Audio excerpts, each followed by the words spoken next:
السلام علیکم ورحمۃ اللہ وبرکاتہ. دا زموږ د جیکن بالا روډ دی او دا یو سی ډي ایل ډي د طرف نه یو پراجیکټ ماسټر رسول خان صاحب په واسطه باندې راغلی ده. مونږ به د استاد نه تپوس کوو چې دې پراجیکټ کې زموږ د روډ څومره کار به تقریبا وشي. استاد څومره بسم الله الرحمن الرحیم امکان ده؟ بس جی الحمدلله دا زمونږ کار وسټارټ دی د پراجیکټ سی ډي ایل ډي د طرف دا شروع کې ایډورټایزمنټ شوی و په هغه کې چې کوم دی نه هغه ته دلته لوکل چې کوم زموږ انجینران دي کوم دفتر دی هغوی راغلي وو دې ځای کې چې کوم دی نو هغه ډېټا میټا یې وړې وه ښکته نه زموږ دا کار منظور شوی نو الحمدلله زموږ سره سی ډي ایل ډي والو ډېر زیات تعاون کړی دی. دهلي چې کوم انجینیر دی اصف جمال صاحب ډېر زیات مشکور یم خصوصا زما دا قوم زما دا خلک او زه په خپله او بیا کم چې لوکل دلته کې زمونږ دفتر دی په شرنګل کې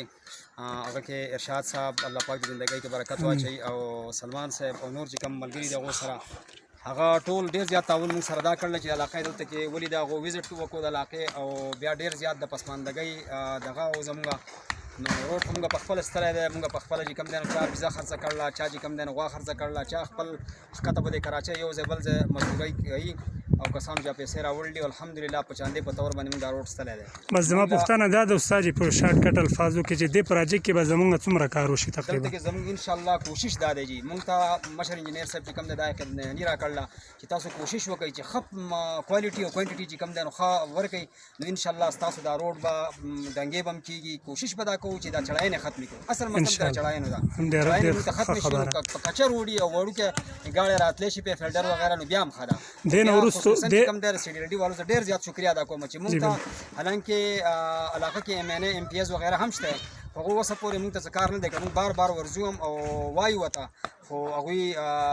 وایي چې را کار کوو خو اوسه پورې لا څه شوي نه دي. انشاءالله امید ته لرو کوي به زموږ مشران دي زموږ د علاقې یو تپوس به استاد دا درنه کول غواړم چې دا روډ چې کله نه موږ شروع کړی دی ستاسو او د کلي د عوامو په تعاون باندې اوسه پورې څه سیاسي خلکو څه مرسته یا څه د روډ څه ویزټ دوره چا کړې ده که نه؟ هېچا نه ده کړې چې د کې داسې حساب دی چې زموږ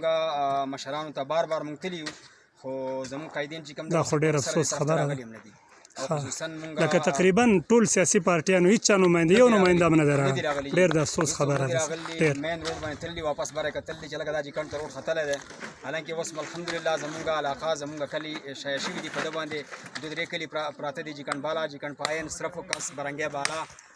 دا چې کوم دی د دې علاقې دغه دي باشندگان خلک چې کوم دی په دې باندې چلیږي او ډېر زیات الحمدلله موږ مطمئن او تاسو څومره امید لرئ خپل د روډ د کامیابۍ دپاره چې دا به څومره کامیابي مستقبل انشاءالله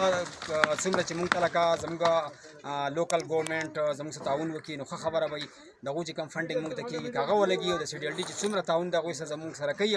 او تاسو زموږ په دې پروګرام په حواله باندې حکومت وخت نه څه مطالبه؟ بس زموږ دا مطالبه ده چې خصوصا زه ډي سی صاحب ته او دغه ته چې کوم دی نو کوم لوکل ګورنمنټ باندې چې کوم دغه راځي